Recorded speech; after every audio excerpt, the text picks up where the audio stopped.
Hello, everyone, and welcome to the Southern Reads Podcast, the show where I talk about books and only books and everything book related. Today, I am joined by Miss Jessica Morris. Jessica, after working 30 years in higher education, fundraising, and event planning, she walked away from the security of a full-time paycheck to follow God's call. And today, she works for God as an author, poet, spiritual director, and a disciple of Jesus Christ, and her books reach deep into the soul of every reader to excavate the garbage and debris that get in the way of a personal relationship with God so that they can live freely in the peace promised by Jesus. Her honesty and vulnerability invite her readers to let it all hang out in order to take the first step into freedom from the bondage of self in order to truly follow the way of Jesus Christ. So she's here today. Jessica's going to talk to us a little bit about her book as well as her kind of career in writing, what kind of influence that, and just really have a good open conversation. So, Jessica, thank you so much for taking time to come on the podcast today. I'm really looking forward to it. And welcome to Southern Reads. Thank you, Noah. It's great to be here, and I absolutely love your accent. I think the Southern accent is my second favorite of all the world. It's a very profound Yes, accent that we but have. it's comforting. It's comforting. It just makes me feel cozy. Well, speaking of really of comforting, I really appreciate the work and and the job that you've really done to help really showcase your story. But take me back to the beginning. Share with me a little bit about what kind of influenced you to become an author, and was writing always something that you were real passionate about growing up? Yes, actually, I didn't really know that I wouldn't put the word passionate on it as I was growing up, other than I really enjoyed doing mostly poetry as I was growing up. My in fourth grade, my teacher, Mrs. Gehrig, made us write a poem, and that was it for me. I just was writing poems all the time after that, and not really sharing them too much with other people, but they were healing for me. I grew up in a dysfunctional family, and so there was some abuse and there were really hard things to go through as a child, especially in regards to religion. My dad was a minister, but he was also an alcoholic. So it was a little difficult to understand why God would allow that to happen. And so as a child, I would retreat into fantasy, I guess you could say, in my poetry and in other stories. I grew up in the 70s, the 1970s and 1980s. So we didn't have covered wagons, but we didn't have the internet and we didn't have, the media the way it is today. So I would listen to, my mom got me the record albums. That's what we listened to back in the day for music. And I would listen to the record albums and page through the books that went with it for Disney. Like that's how I would sort of watch a Disney movie. So I watched or listened to Cinderella and all those stories over and over and over again. And I just knew I wanted to write my own stories. And so as I got older, unfortunately, I got swept up in my own addictions, and what poetry did for me during that time and writing did for me that time of my life was really help to keep me alive and give me purpose, because it was one of the only things that I felt really good about, that I could do well when I got into college. I was an English major, and um, I started actually I had to show my writing to other people while I was there, and, started publishing my poetry in the college literary magazine. And people really told me how much they liked it and that sort of thing. And again, unfortunately, the disease of addiction took me in another direction after college. And so while I continued to write, I didn't believe in myself until I got into recovery, which was about, I don't know, 7 years after I graduated from college. And then it was a very long road of getting well, um, until I got to the place where in recovery I decided to write a daily devotional book on my experience with growing up in the family I grew up in, and then also my experience with recovery. And so that was the first book that I had published way back in 2014. Um, and that was a lifelong dream, was to be a published author, you know. That was very exciting. And that's also when I decided to increase my education and went back to school to get a degree in theology, because I couldn't ignore the call to learning it any longer. I mean, it was coming up a lot during my early recovery, and I kept trying to ignore it because I didn't want more education. Oh, I don't want to go back to school, but I had to go, and that just spurred all kinds of other things that I started to write. So that's kind of a really long answer, but then that's the progression of how it sort of happened over the years and got me to where I am today. And since you've become a writer and you've been able to post books and share, how does it feel to have kind of your stories and kind of have your way of writing be able to be shared out to the public and have people worldwide read your books? You know, I absolutely love it, in the sense that while I was before I was writing that first book that I just talked about, um, I was writing a book about a serial killer because I thought that the only way to make money in this world, is to write about these horrible things, you know, and serial killer books, you know, sell like mad, and I'll make lots of money and I won't have to work at this job that I don't like, because the job that I had, the 30-year career that I had, was just, I was good at it, but it wasn't my dream job. It was just to pay the bills and get health insurance, you know. And I wanted out of that. And so, you know, in my recovery, I realized I was, you know, wasting away at this job. And so I started writing this book about a serial killer. And what happened to me during that time was, the more I wrote it and the more I put into it, the more I felt called to go to seminary. And I just thought this was so odd. And I remember talking to a friend of mine in recovery who was an old timer. And he said to me, and I'll bleep out the swear words because people in recovery tend to swear a lot. But he basically said to me, "What the bleep are you doing writing about a serial killer? What do you know about being a serial killer?" And I just kind of looked at him because I was all proud of myself that I was trying to, you know, take the reins of my life by writing. And I just looked at him and he goes, "Why don't you write about what you know? Write about your recovery." You know, and then he just kind of turned around and walked away. And that's when I started to think, you know, something's not, I'm being, feel like I'm being called to seminary. Then this guy says this. And then I was reading the book. On top of that, I was reading the book The Shack. I don't know if you've ever read that, but I love that book.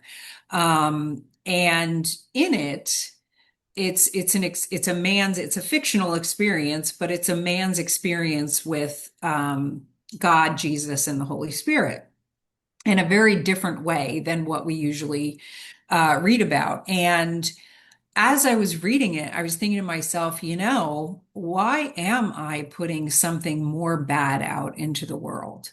You know, some more sort of horror out into the world. There's enough of that in real life. I don't need to be contributing to that. And that's when I stopped. I was about 28 chapters in to the serial killer book, and I just stopped writing it and started writing a daily devotional, for people who grew up in the family disease of alcoholism or were suffering from addiction or in recovery from addiction.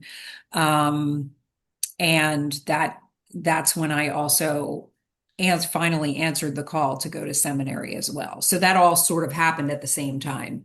And so when I was writing that book, to answer your question, um, I really recognized that I'm not writing to make money. I'm not writing, like, of course, that would be great. Don't get me wrong. I'd love to be able to do this full time, you know?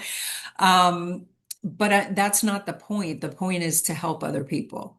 The point is that someone might pick it up somewhere and say, wow, that's exactly how I felt, and feel a little less alone. And one last thing I'll just say to that is that in my early recovery, I basically went to bed with a book every night because I felt like if I wasn't going to a meeting, I couldn't trust myself alone in my apartment, you know? So I would go to bed and I would have a book. And I really got interested in Dean Koontz at that time. I'm sure you know that name. He's, written loads of books. But I was reading one of his books and he said something. He was describing a character, and the way he described her, I had never in my life heard anybody ever describe somebody's spirituality in this way, somebody's religious beliefs this way. And I literally put the book down and I went and I wrote Dean Koontz a letter because it was the first time in my life I ever felt that someone understood my heart in regards to religion. And I'm not kidding you, within 2 weeks, he wrote back to me a handwritten letter to thank me for my letter and to give me some suggestions for how to other things to read, not even his own stuff, but other things to read to help me along the path. And it was one of the most amazing experiences for me. And I think that kind of sealed the deal for me. Like, this writing thing is not about making tons of money and being known and winning awards and all those things that I used to think were so important. It's about helping somebody feel less alone in their belief system or in their fears or worries or whatever.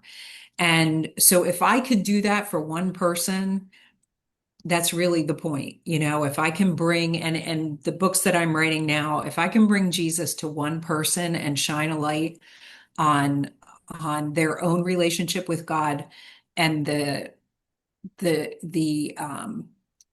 what's the thing that always used to hold me back was I had so much shame. Sorry, I couldn't come up with the word. I had so much shame for the way I had lived my life.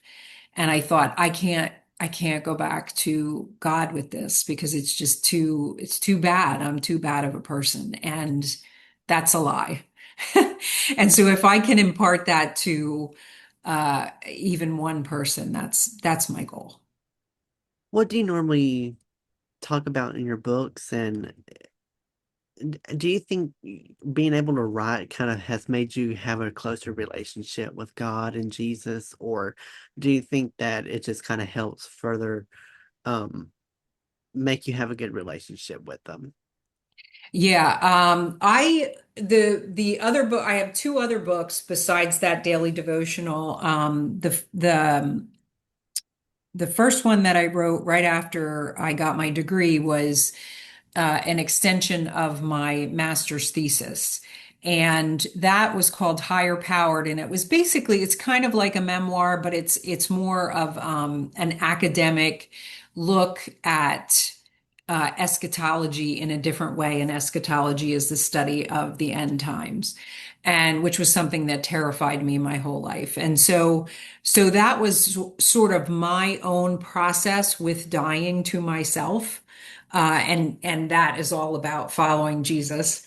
And so, of course, while I was writing that, my relationship with God was just getting deeper and deeper and deeper because I was researching a lot in the Bible. And other people who've written about eschatology. I was researching what they had written. And so I was really digging in there. And then in this most recent book that I just had released in April of this year, it's 100 sayings of Jesus. And then my interpretation of that saying. And then I offer space for the reader to interact with the word. Because one thing I know for sure is that going to church is wonderful. It's a good experience, right? For the most part. But leaving church and just parroting back to people what you heard the minister say is not having a relationship with God. I know for me, it's my relationship started when I dove into the word myself and just started trying to, like I have study Bibles where they have footnotes at the bottom, and it helps me to understand and interpret the word. And of course, while I was writing this book, boy, did I grow closer to Jesus because I was reading and writing about him every day. And so it was opening my mind and my heart. Um, I don't know if, you or your listeners read the Bible, but my experience with it has been that I'll read something that I read 10 years ago, and it means something completely different to me today than it did 10 years ago. And so I can be in the Bible every single day, even reading the same things over and over again. And because I'm growing, my mind is growing to the experience with it. And my hope would be that someone reading my stuff may experience the same thing. I hope. Since writing these books, what's been the overall feedback that you have received from people that have read the books and have had a chance to read your stories? Well, I'll tell you that the the book that I just released has gotten the best response from friends, really, and some family members who just really like how I write about what Jesus said, and then offer them an opportunity to interact with it. Because what I'll do at the end of each one is I offer like a writing prompt where I'll ask a question that they can write about, or offer a prayer or a study or research prompt for them so that they can go into it a little bit deeper. And I think people, when they, real seekers want to get in, sort of dive in deeper. And so when that's offered and a little, it's just a prompt to go in a certain direction, they really seem to like that. The book that I wrote on eschatology, it was funny because a lot of people, in my circles, most people don't know what that word means. It's an academic word for the most part. And so most people, once they were able to get past that word, they loved it because that book is much more my experience, with addiction and then recovery and finding my way back to Jesus, because I did grow up in the church, um, and I left the church because I couldn't stand, I felt like it was, just sort of corrupt. And the fact that my dad was a minister and an alcoholic, and it boggled my brain. I didn't understand how it could work. I never stopped believing in God, but I didn't believe in religion anymore. And so to find my way back to Jesus was quite a journey. Because I had even in early recovery, I had a lot of resistance to it at first because I didn't want to become anything like what my father had been. For people interested in the books, what is the overall message and the overall thing that you want people to walk away from after they read your stories? For the most part, I want people to understand that there is nothing, there's absolutely nothing that any single one of us can do to not be able to open the door to Jesus, basically. I mean, that sounds so simple, but you know, I often think of the thief on the cross next to Jesus. He knew nothing about religion, Sunday school, theology. He was who knows what he was there for, probably murder, and a thief, a murderer, whatever he was, but condemned to die and dying right next to Jesus. And when he asked Jesus to take him to paradise, Jesus turned to him and said, "Today you'll be there with me." Like all we have to do is believe that he is who he says he is and follow him. And that doesn't mean there's a magic sort of snap of the fingers, but there's nothing that you can do that will make him turn his face from you. And that's really important for people to know, and especially people like me, because like I said earlier, I lived in so much shame for so long, and it's exhausting to live that way, and I don't want anyone to have to live that way. And then, sort of the other part of that, the caveat of all of this is that it does take discipline. It does take self-discipline to incorporate that relationship with God into your daily routine. We're all so busy all the time. There's so many distractions on social media and on the internet. And I mean, it's like information is coming at us from every direction. And it can be really distracting. And so for me, there are certain things I have to do during my morning time with God, like not pick up my phone, not look at my phone, and just spend that time there. And it does take practice and it does take discipline, kind of just like any other relationship you have.